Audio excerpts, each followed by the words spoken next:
Hello दोस्तों, स्वागत करते हैं आपके अपने YouTube channel AP sir Ballia में। आज लेकर आ गए हैं एक निबंध, जो आपका निबंध है यहाँ पे प्रदूषण की समस्या और समाधान।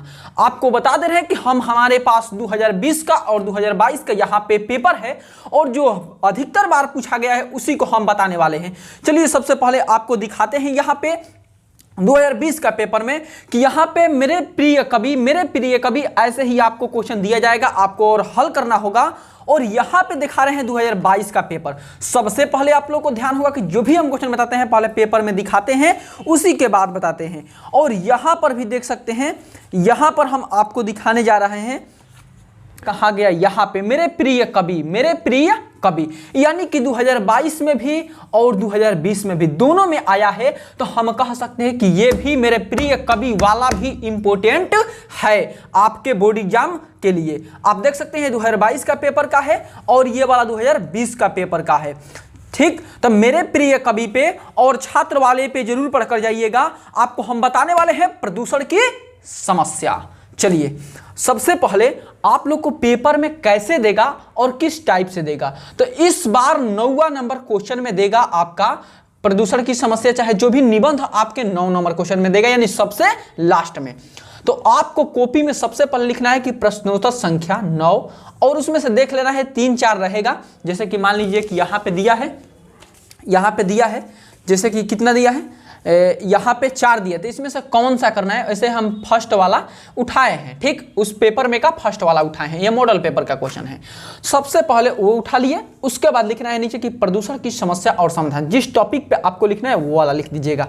देखिए कितना सा प्यारा लग रहा है, कितना सुंदर लग रहा है, ठीक। उसके बाद नीचे हेडिंग बनाइएगा प्रस्तावना। क्या बनाना है हेडिंग? प्रस्तावना। उसके बाद लिखना है कि आज का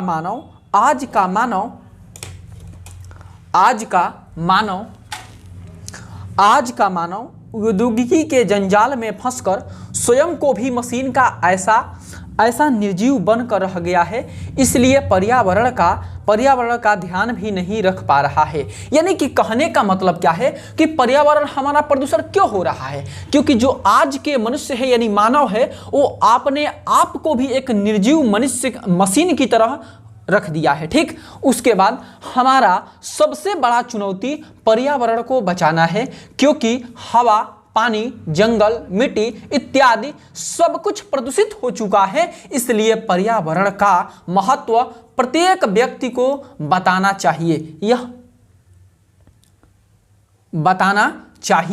क्योंकि पर्यावरण संतुलन बिगड़ता जा रहा है। इससे हमारी आने वाली पीढ़ियां शायद विलुप्त हो सकती है। चलिए आपको हम थोड़ा सा समझा दे रहे। देखिए कहने का मतलब क्या है कि हमारा जो जीवन है, सभी मानव, हम एक पर्सनली नहीं बात कर रहे हैं, सभी मानव को एक मानव क्या समझ लिया कि हम एक मशीन की तरह है और निर्जीव बनकर रह पा रहा है, इसीलिए पर्यावरण पर ध्यान नहीं जा रहा है। लेकिन आज इस समय हमारा हवा, पानी इत्यादि सब कुछ क्या हो चुका है, प्रदूषित हो चुका है। हमें सभी लोगों को पर्यावरण के बारे में बताना चाहिए, क्योंकि हमारा पर्यावरण दिन प्रतिदिन बिगड़ता जा रहा है। और ऐसे ही अगर रहे तो हो सकता है कि जैसे अनेक जानवर विलुप्त होते जा रहे हैं, अनेक पक्षी विलुप्त होते जा रहे हैं, ऐसा माना जा रहा है। वैज्ञानिकों का कहना है कि ऐसे ही पर्यावरण चलता रहा, प्रदूषण बनता रहा, तो हमारा भी पीढ़ियां विलुप्त हो सकती है। नहीं लिख देंगे, गर्दा उड़ा देंगे, बता रहे हैं ना, गर्दा उड़ जाएगा मेरे भाई। चलो दूसरा हेडिंग है प्रदूषण का अर्थ। प्रदूषण का अर्थ बहुत सा प्यारा मेरे भाई, एकदम वीडियो को अंत तक देखिएगा। पिछले वीडियो को हम 100 लाइक का टारगेट किए थे, लेकिन आप लोगों ने तो 200 लाइक बढ़ा दिया, और इस वीडियो को आपको हम मात्र 150 लाइक कर रहे हैं। देखते हैं कितना आप लोग लाइक बढ़ा रहे हैं, ठीक। प्रदूषण का अर्थ, संतुलित वातावरण में ही जीवन का विकास संभव है।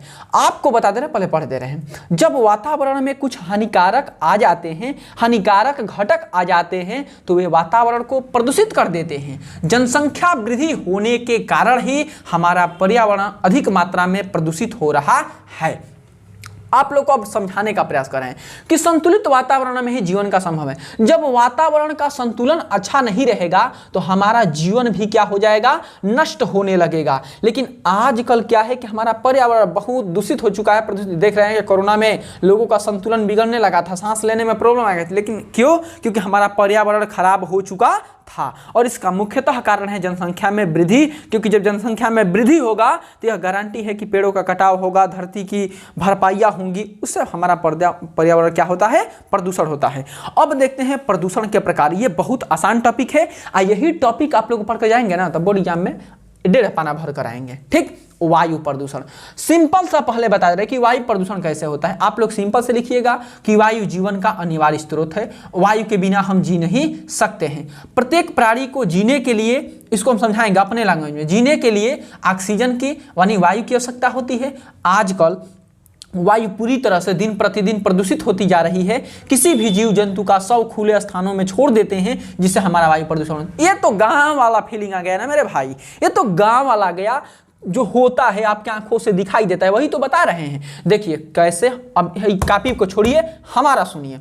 लिखेंगे आप लोग कि वायु जीवन का अनिवार्य स्रोत है। प्रत्येक जीव जंतु को जीने के लिए वायु की आवश्यकता होती है।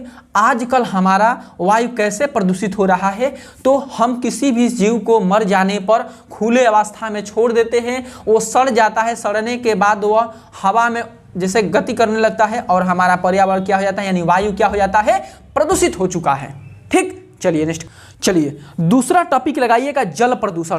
क्या लिखिएगा कि जल को जीवन कहा जाता है। ऐसा माना जाता है कि किसी भी जीव जंतु को, पेड़ पौधा जल के बिना उनका अस्तित्व नहीं रह सकता। इस कारखानों का सारा मैला बहकर, थोड़ा सा इस टॉपिक को हम थोड़ा सा और दिया था लेकिन हटा दिए। इस कारखानों का सारा मैला बहकर नदियों के जल में आकर मिलता है, जिससे जल प्रदूषण होता है। क्या लिखना है आपको, हम बता दे रहे हैं कि जल हमारा ही जीवन है। जल हमारा क्या है, जीवन है।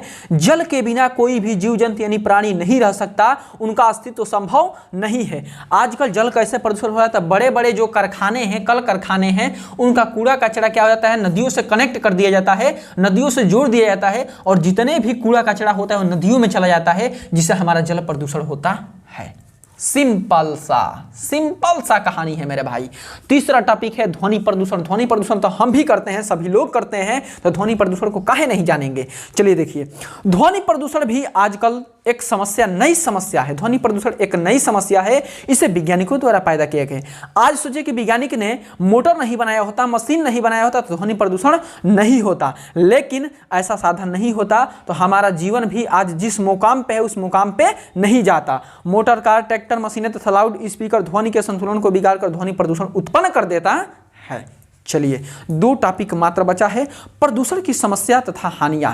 ये तो लिखना ही लिखना है आपको, केवल आप बोर्ड एग्जाम में टॉपिक पढ़कर जाइएगा। हम ये 90% गारंटी दे रहे हैं कि आप लोग ऐसे लिख कर आएंगे। आप लोग इस वीडियो को केवल देख लीजिएगा। चलिए, हानियां क्या होती है कि बढ़ती हुई जनसंख्या प्रदूषण की सबसे बड़ा समस्या है। कारखानों से निकलने वाले धुएं तथा कचरे तथा अनेक प्रकार के विषैले गैस निकलते हैं, जिससे हमारा पर्यावरण प्रदूषण होता है। इस प्रदूषण से मनुष्य जानलेवा बीमारियों का शिकार हो रहा है, जैसे टीबी, कैंसर, हैजा, हार्ट अटैक इत्यादि। चलिए थोड़ा सा समझा देते हैं प्रदूषण की सबसे समस्या क्या है। तो प्रदूषण की समस्या यह है कि बढ़ती हुई जनसंख्या और कल कारखानों से जो धुआं कचरा निकलता है वो हमारे वायु, जल प्रदूषण सभी को प्रदूषित कर देता है, और इससे हमारा अनेक प्रकार की हानियां होती है, जैसे में कि कैंसर हो जाता है, टीबी हो जाता है, हैजा हो जाता है। बस इतना ही है। चलिए, जब समस्या है तो उनका समाधान तो करेगा ना मेरे भाई, कोई तो कोई समाधान करेगा, तो हम ही लोग क्यों नहीं समाधान कर दें।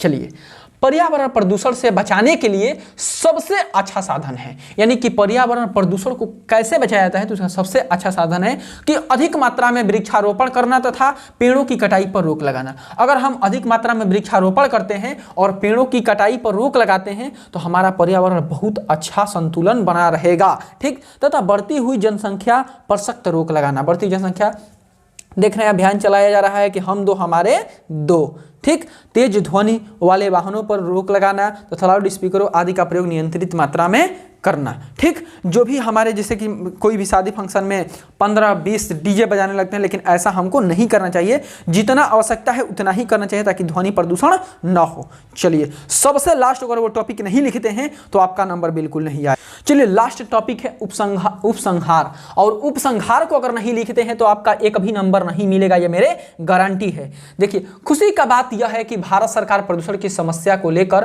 प्रति जागरूक है। सही बात है कि जो भारत सरकार है और अन्य देशों को भी ऐसा होना चाहिए, जागरूक होना चाहिए। तो देख रहे हैं कि आप लोग प्राइमरी स्कूल या जहां भी सरकारी कार्यालय होगा वहां पे गांधी जी का फोटो लगाकर स्वच्छता, एक कदम स्वच्छता की ओर लगाया होगा। ठीक, ऐसा लगाया है।